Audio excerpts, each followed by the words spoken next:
இங்கு மற்றவர்களைப் போல பரவலா குலகுலா என்று பேச விரும்பவில்லை. ரத்த சுருக்கமாக பேசி உங்கள் மத்தியே விரைவர ஆசைப்படுகின்றேன். ஒரு பெண்ணுக்கு திருமணம் என்பது குதிரைக்கு கொம்பு முளைத்தல் போல், உழவன் கொம்புக்கு எடுக்க ஆசைப்பட்டது போல், சூரியன் நேர்ச்சியை உதிக்கிறதோ என்றுதான் நான் கேட்கிறேன். இதற்கெல்லாம் என்ன காரணம்? நாம் சிந்திக்காதது ஒன்று மட்டுமே தான் காரணம் என்பதை இங்கே நான் தெல்ல தெளிவாக சொல்லிக் கொள்ள கடமைப்பட்டிருக்கின்றேன். உதாரணத்துக்கு இந்த வனப்பெண் சுபாஷினி எடுத்துக் கொள்ளுங்கள். திருமணத்திற்கு முன்பு சில வாலிபர்களுடன் ஆற்றங்கரை ஓரத்திலேயோ அல்லது சென்னை கொடியில் வரையிலேயோ அரசு புரசலாக சில கசவு சாக்களில் ஈடுபட்டிருக்கிறார்.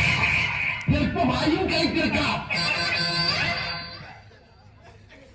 இந்த விஷயம் தம்பி கணேசனுக்கு தெரிய வரும் பொழுது இதை பெரிதாக எடுத்துக் கொள்ளக்கூடாது.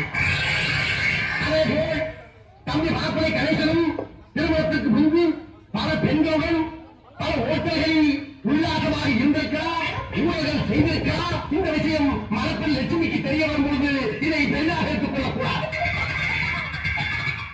இருவருமே பரஸ்பரமாக எடுத்துக் கொள்ள வேண்டும். இன்னும் ஒரு முக்கியமான விஷயத்தையும் நான் இங்கு சொல்லிக் கொள்ள கடமைப்பட்டிருக்கின்றேன்.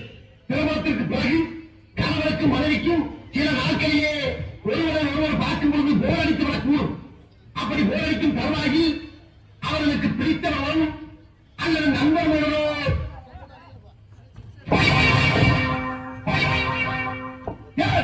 கைவசை செய்து கொள்ளலாம். தமிழ் என்ற கொடி நோய் அழிந்துவிடும்.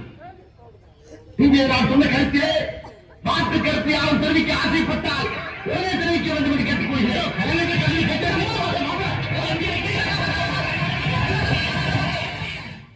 பட்டினி கருப்பட்டிய வாசமுள்ள ரோசாவா கட்டமைப்பு வச்சு சொன்னாங்க.